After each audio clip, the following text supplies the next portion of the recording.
Hey guys, Joe from the Crazy New York Driver Show. Today is Friday, August 2nd, 2013. Today we're going to discuss the 2013 Fall Seller Update from eBay. I imagine many of you got this in your inbox the other day from eBay. And if you didn't, don't worry about it. We're going to discuss it today. Before we get started on that, just a few quick items to rehash from last week's video. If you remember, last week's video was about printing shipping labels and such like that and problems we'd experienced. I had something weird happen to me the other day. Okay? A person contacted me through eBay who I had sent some sports cards to. And the person said to me, "Joe, the cards came, they're fine, I love them. However, the postman rang my bell and told me I owed 17 cents postage." Now that was really weird. That freaked me out because I print all my labels through PayPal, and anything under 3 ounces or under first class in a bubble mailer has always been $1.69 for me. And I'm still paying that. This is the first time that has ever happened, and I was wondering if it has ever happened to any of you guys, or if this was just an isolated affair. So basically my question is, have any of your customers who you've shipped to first class mail, when you printed the labels through eBay and PayPal, have any of your customers contacted you and said they arrived postage due? This is the first time this ever happened to me. Alright, let's get on to new business, the seller update. Before I start my diatribe, I'd like to tell you guys, just to clarify it, that I am a big fan of selling on eBay. Okay? I love to sell on eBay, and I encourage all of you guys to sell on eBay. I have noticed people fall into 3 distinct categories when it comes to eBay. Category 1 are the people who love eBay. People like me and like most of you. We sell our stuff on eBay, we make money, everything's great. The second category is the people who are ambivalent about eBay. I mean, you know, they can take it or leave it. They might buy something once in a blue moon, but it's not a big deal for them. You know? That's category number 2. As I was saying, it's warm out. I have the front door closed to keep the noise down. The third distinct category are the people who hate eBay. I mean, they really hate it. And the people who hate eBay, that group is composed of people who were kicked off eBay. Have you noticed that, guys? It just dawned on me, maybe a couple of days ago. The people who hate eBay, I mean really hate it for the most part, that group is composed of only people who've been kicked off eBay. And we know why that is, don't we? But let's talk about the seller update. And I'm afraid that I'm going to have some negative connotations on this, because I'm not happy with what I read. I don't usually read directly off of paper, but there's a few things I want to read to get my point across. The first I would consider a positive. It has to do with what they call a top-rated seller grace period. And it reads, starting August 20th, as long as you continue to meet the performance requirements and have been a top-rated seller for 3 consecutive months, if you temporarily dip below the program's sales or tracking requirements, you will have a grace period of 2 months evaluation cycle time to get back on track without losing your status, discounts, or benefits. So in case, I guess if it means if you go on vacation and you don't sell that much in a particular month, you're covered. Or if you have a slow month, like during the summertime is usually a slow period, people go away. So I mean, that to me is a pretty okay change. Now, they have several paragraphs about what they refer to as a new expanded feedback removal policy and automatic safeguards. I want you to just breeze through this real quick, and I want to tell you something, a true story, okay? But we'll get to that in a second. It says the new feedback removal policy clearly outlines when eBay will automatically remove feedback and low ratings. It says negative and neutral feedback will automatically be removed by a buyer who didn't pay, was suspended, or shows a pattern of leaving low feedback. I'm going to cite a fallacy right now about the didn't pay part. I'll get to that in a second. Feedback and low ratings are also removed automatically when the result of a major disaster, such as what we had a few months ago. Remember Superstorm Sandy? Man, that was horrible. Jesus Christ. All right? Also, it's removed if it contains inappropriate content, like obscenities. You know, now keep in mind, most of the stuff I'm reading to you, this is old news. This has been out for years. Nothing's changed here. All right?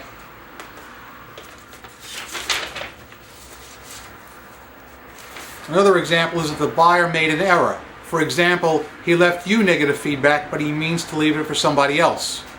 That's been around since day one, okay? I don't know why they're putting this out now. They're making it sound like they're just adding this, but that's not the case. All right? Now, they distinctly said when a buyer does not pay, they will remove the feedback. What they need to do is they need to come up with what I call moron insurance. Moron insurance would kick in when you deal with a person who's a moron and they do not read the auction in its entirety. They bid, they pay, and then they get mad when they don't get what they think they're getting. I'll give you two examples. One is a cut and dry example of a person who will bid on a quantity auction. Guys, I've been talking about this for over a year. I list many items in quantity auctions. Moron insurance. I've been talking about this before. I do a lot of quantity auctions where I will have a picture of one hubcap. It says you are bidding on one, you're getting one, you may buy more if you want. People consistently will think that for $29.95 with free shipping, they're getting a set of factory items, and they're not. It just happened again. Now, guys, when you do a buy it now or a bid, there's a drop-down screen that eBay provides that says, by clicking buy it now, I am agreeing to the seller's terms and conditions, and I acknowledge I have read the listing. And the people are clicking oh freaking K. And obviously it's not oh freaking K because they're not reading. So my point is, if a person does a quantity auction and they bid on one item, they get one item, and they get mad because they think they're getting four, the seller should be covered. Okay? He should not be able to return the item. That's my personal feeling. Do you guys agree or disagree? And tell me why. Okay? Now, I do take returns for 14 days, but I'm telling you, this is one thing that really irks me. People who don't read. They're just so, I don't know if I should say illiterate, or morons, or both. A second thing, this guy is the definitive moron. I am going to walk you through a particular listing I made and what happened, who did it, how they did it. And this guy is just a total, absolute mess up. Before I start with that, I have to explain something about automobilia, because this is deep. I realize there are a lot of people that don't know that much about cars. I accept that. That's why I'm very specific in my auctions. Let me tell you a little bit about a vehicle called a Ford Windstar, if I may. You need to know this to understand the auction. In 1995, Ford introduced the Windstar. It was a family minivan, and it sold very, very well. The earlier Windstars, let's say 95 to 98 or so, were basically bare bones Windstars designed to do the job economically, and they sold very well. Ford has a bad habit of dicking over the public on all their vehicles. What they will do is they will have several trim levels. You know, it could be an LX, an L, and you know, whatever, different trim levels. And the higher up you go, the more goodies they put on it, and the more it increases the price. Now what they used to do was they would have 4 trim levels, but they would only order the most expensive trim levels and try and jam it up the public's butt by sticking them with the expensive options, even though the person didn't want it. For instance, let's say you wanted to buy a Ford Windstar, a base model, but you decided you wanted to go extra and get a nice radio. The top of the line radio, well, you can't do that with a Ford, with any Ford. If you want the top of the line radio, you have to also buy the alloy wheel option and often maybe a spoiler or heated seats. And this whole, what they call popular option group, could go another $2,000 or $3,000. Ford has been doing this for many, many years at the public's expense. Okay? Now, I listed, well, before I explain to that, the 99 to 2003 Ford Windstars would be considered a generation. Means the body style was the same from 99 to 2003.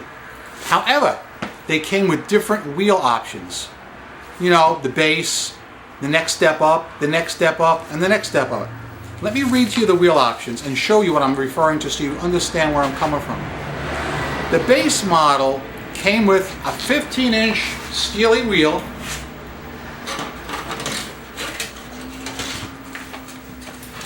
and a wheel cover. This was the base model for the Windstar.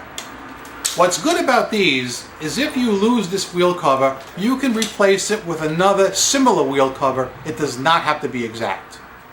But that only works with wheel covers. Now, the next step up was what they called the 15-inch 11-spoke alloy wheel. Alright, and what that used was a small cap like this in the center. Okay? Believe it or not, these are fairly durable, although the alloy wheels themselves can be troublesome. Again, that's topic for another video. The next wheel was the 15-inch octopus wheel, which had a different center cap and was a lot of trouble. Okay? And then the top of the line wheel was a 16-inch 5-spoke wheel with a different center cap. But with the alloy wheels, whatever center cap it comes with, you must use that center cap if you ever have to replace it. They're keyed differently, they're made differently. You can't physically put this on any wheel except the wheel it's made for. It's like putting a square peg in a round hole. Consequently, I listed a set of these on eBay, and I wrote in the auction, which I will gladly show you, that they fit only the 15-inch 11-spoke alloy wheel used on the 99 to 03 Windstar. Fair enough? Okay. So a guy does a buy it now and pays with PayPal. I box them up and I ship them out. And I know, beyond any doubt, this guy's going to give me trouble. A few days go by, sure enough, he contacts me. But at least he did it through the eBay contact system. He says, Joe, the center caps arrived, but they don't fit. Could I exchange them or send them back? I said, okay, here's the situation. I said, I don't do exchanges. The reason I don't do them is because this is a fairly inexpensive item. The ones he wants are going to be way more money, and I'm certainly not going to take a loss. I said to him, don't worry, I will give you your money back. Not a problem. I said, but did you even go out and look at your wheel? Did you go out and look to see if it was the 15-inch 11-spoke wheel? Which I know he didn't. I said to him, look, just email me the tracking number so I know when to expect them. When they come, I'll give you your money back through PayPal. No problem. Okay, so the caps come. I open the box. I see these caps are in the box. I don't bother to take them out, which is my stupidity. I go right online, go to PayPal, give him his money back.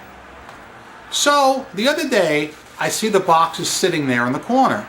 And I remember, oh, I got to unpack these and put them back. I open the box, I take them out. 2 of the 4 caps have broken clips. See the clips? They're made of plastic. Now this one has good clips. And they all had good clips when I shipped them out.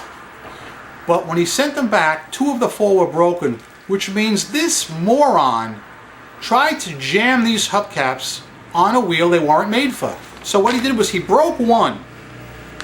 Then he tries a second one and he breaks that one.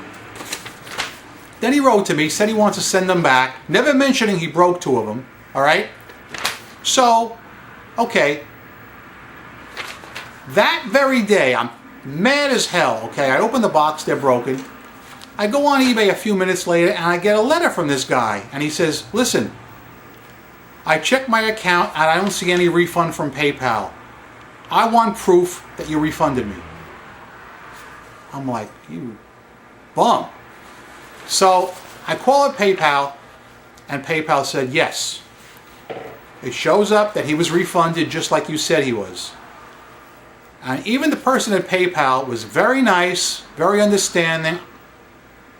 They were working, I believe, in Utah. No, it was Nebraska. They were in Nebraska. Very nice lady. She said, listen, don't worry about it, Joe. I will send him a confirmation telling him he got the refund. She goes, obviously he's a little antsy. He doesn't have that much experience. We'll send him a confirmation. Don't you worry about it. I said, thank you. You've been very nice. Very happy with PayPal's service. But I write back to this guy. I answer him when he says, where's my refund? I said, listen, I just got off the phone with PayPal. They're going to be contacting you shortly to confirm you did get your refund. I said, by the way, you didn't tell me that you tried to force these hubcaps on a wheel they don't belong. 2 of the 4 hubcaps came back with broken clips. He never wrote back to me, nor will he ever write back to me. But it gets even worse. For feedback, he left me a positive feedback, but his feedback says this. Returned items, whatever date, July 28th, tracking number. This is right in the feedback comment. He puts all this crap in the feedback comment. Return items, July 28th, tracking number, blah, blah, blah, blah, blah. Now, guys, doesn't eBay have a rule that if a person does not pay for the item or cancels the transaction, that they can't leave feedback? I think that's an eBay rule. I do know that if a person agrees to cancel a transaction, you can get the feedback removed by calling eBay, by calling the customer service center. But it all comes down to this. Do I want to waste 15 minutes on the phone to get the feedback removed? I mean, it is a positive, all right? But still, it doesn't look good. Sent items back. It makes it look like the items were no good when that's not the case. The items were fine. This clown bid on the wrong items.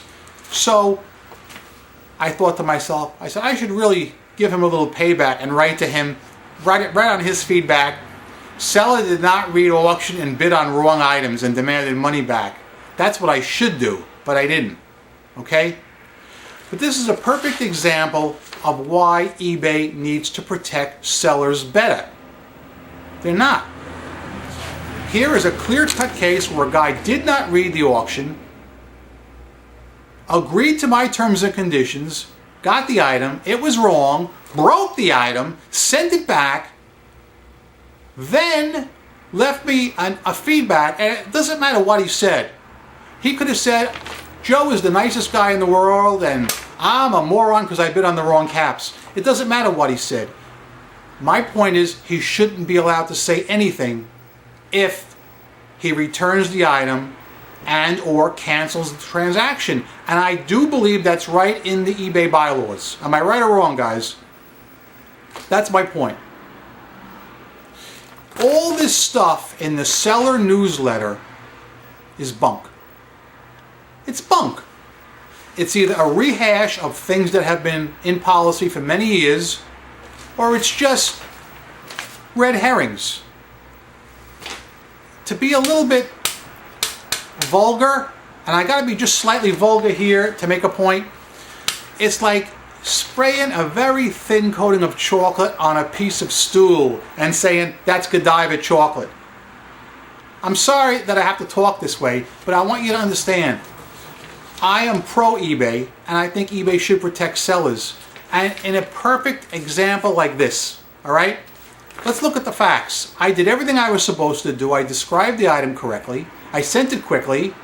I accepted the return, no questions asked. And what do I get? 2 broken center caps and a feedback that says returned item.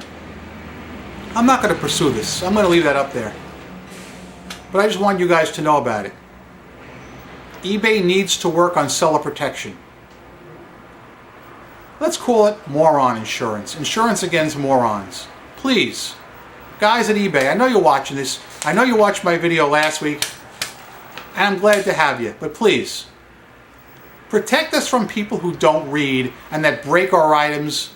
It's only right. I'm Crazy New York Driver, and you're not. Thanks for watching my video. I'll see you guys next Friday with another eBay and PayPal video. Comment below about what you want me to talk about. Talk to me about the seller newsletter.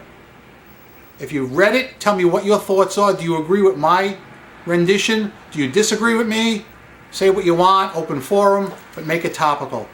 Thanks for watching. Rock on. And goodbye for today.